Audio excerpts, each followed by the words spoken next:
for this. It's been long overdue. Since interns saw non-medical workers who care about them. Thank you so much. And we shall always remain indebted and grateful for these opportunities. As I've been introduced, I'm Dr. Jacob Mwanda, the President of Federation for Uganda Medical Interns in this country, 2025-2026. To start with, I would like to tell you that there is no student in the category of people I lead. Everyone is a graduate with fully awarded degrees, fully qualified, and out to serve the nation. Where we work, it's 50-50. If the supervisor is there and there's something challenging, that day will learn something, of which 70% of the times I'm in the mix alone. The reason as to why people are concerned is because we offer more than 70% of Uganda's healthcare services. Government itself has failed to fill in the positions of these people who are supposed to be in these hospitals. That's why health workers are now languishing on streets, and the work is being covered by interns. We insist and tell everyone we cannot offer services for free. Because at the end of the day, I need energy. Energy which is provided by carbohydrates which come from food, which I have to eat. When I have not eaten, how do you expect me to stand and operate the mother? When a doctor collapses in a theater, who cares? It is your father and mother who are going to bury. This patient will have another one substituted and will be operated. So these are things that we are saying, no. Government, look, we can work as we have been working, but please make sure you facilitate this working. And without the facilitation, there shall be no work. I would like to interest the Uganda Law Society into a few things. You know, we have been there suffering and we don't have time to chase up some of these things. But I would like you to interest yourselves in one, curriculum coverages for medical workers. What is being suggested against the current curriculums, because the curriculum says all admissions actually, every student who joins the medical course is under curriculum which says within these 5 years you will complete this course and you will be awarded. For example, I was awarded a degree of bachelor's in medicine and bachelor's in surgery after 5.5 years. That's what I signed for. And after those 5 years, my degree was given unto me. What to do after that is entirely upon me, because it is me who knows why I started this course. Now, for you to say that, even though I signed with the university 5-year agreement, when I have finished my university things, I should not be given my degree. Why? Why shouldn't somebody get such a degree? Why? Why didn't you tell this person before he started the course that after the 5 years, you will not get that degree until you do mandatory internship? All this is being done because they want to label interns as students. Interns are not students. You can't take me back to my university. I finished university business completely. I have my degree.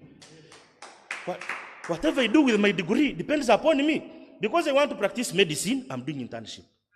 I have colleagues who left the country and went to Kenya. I have colleagues who went to USA. We wrote the final exam together. We graduated together. They have left the country. Now how do you start subjecting people who have finished the degrees to stay under the university? And be supervised by who? Universities have employees whom they pay to teach their students. Now you are telling interns who have finished that you will send them under the universities to do what? That is one. Two, you are saying universities are producing incompetent interns. That is the label. I think we have all heard that they are incompetent.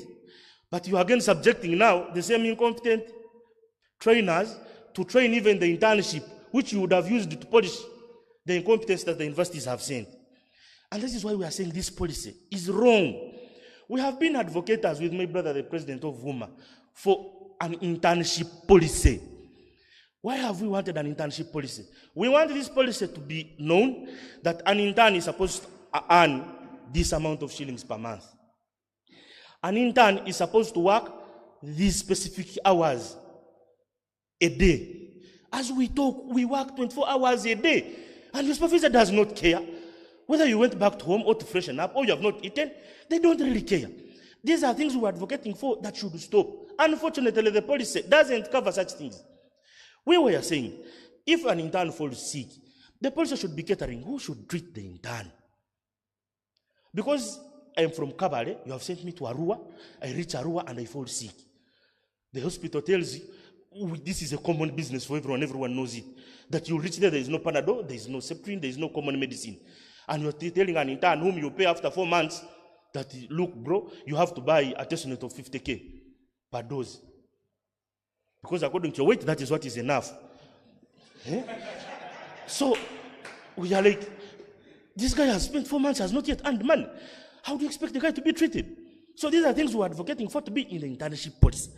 So, let me not speak a lot. I would like to interest the Uganda Law Society into the following things. One, change of curriculum for Uganda graduate nurses. Every graduate nurse is supposed to do internship as per the curriculum in this country. We have a category who were unfairly denied internship, and here there is a rumor that they want to make them do an exam to give them licenses, which is very wrong. And the people who are forcing these things to happen are in this country. Unfortunately, they are health workers. Please interest yourself in that. No one should be maliced, because at the end of the day, you will land in the hands of this nurse who is incompetent. Two, we have breach of contracts. Personally signed a contract with the Ministry of Health, which was a 1-year contract, and I'm supposed to get an allowance of 1 million per month. Ministry of Health has never given me a coin. Asserting because I'm an employee of government, I'm here on leave to upgrade, that I use salary from the other job, which is in the loans. Sure, which is in loans, has to take care of the family that I left behind. You know, when you are home, you can easily dig potatoes and give children to eat. But when you are far, you have to buy rice, because you can't tell the maid to go to the garden. It is hard. If she goes today, tomorrow she will not go. And if you don't send the rice, then your children will go hungry. And second, the children have school fees to pay. All that is for the salary. Then you expect me to come here, work from morning up to another morning, then up to evening, on free. We have those licenses. We even went to court, but court is not helping us. It's not helping us. And this time round, we have been very considerate not to put down tools, because the people who died are innocent. These people don't come to these hospitals. They make the policies up there, but they don't come. So that's why we are being reluctant, though our patience is being tested. Then we also have very many trivial interns allowances being taken. I don't know by who. Somebody gets a small misunderstanding, allowances for the next 7 months don't come. You should really, guys, may have information for you. I will give you this information. We need to put these people to accountability. Where does this money go? As I talk with her, over 50 interns. Since January, guys are not earning. So that is another one. Then about the policy, people who develop this policy, we should surely agree that the ethics of policy development were not followed. So through Uganda Law Society, we want to make these people accountable. Let these people refund all the money they took that they are making consultations. Because consultations were not made. I'm the president of Uganda Federation for Uganda Medical Interns. I was not consulted. My predecessor, I was talking with him and I have a full file. He was not consulted. And so is the previous one beyond him. No consultations were made. But I know somewhere there must be documents showing that we were consulted. Please, let us take on this, and these people should refund government resources. I would also like to interest you that we should prepare and take the universities to court, that will prepare to break the contracts they signed with their customers. Because every university signed when they are conscious and sober that after the 5 years, they will award these students their degrees. This business of saying that the university will retain you for 1 extra year when you have fulfilled everything it asked for, please prepare and help us. We take them to court. I'm requesting for you because for us we have gone to court genuinely, and court pretends as if we have not gone there. But since you're the custodians inside there, maybe you know what to do to make courts listen to us. I want to end by really stating that this policy is unfair, undue, inconsiderate, and unpatriotic. And also finally unethical, because I cannot stay under university and then I'm registered by Uganda Medical and Dental Practitioners Council when I'm still under my academic registrar. Then the UMDPC gives me a provisional practicing license when I'm still a student. Then the Ministry of Health distributes me to do internship when I'm still a student. And then ever after internship, I go back to my academic registrar to give me a degree.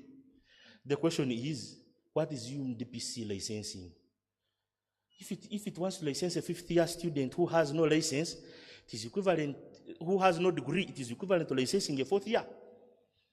It is equivalent to licensing a third year. And those are things I can tell you, if we allow this policy to pass the way it is, to be implemented the way it is, that is what is going to happen.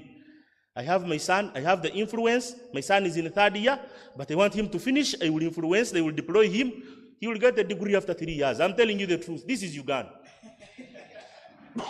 This is Uganda. Because as I talk, I know people who don't have the degrees but are doing internship.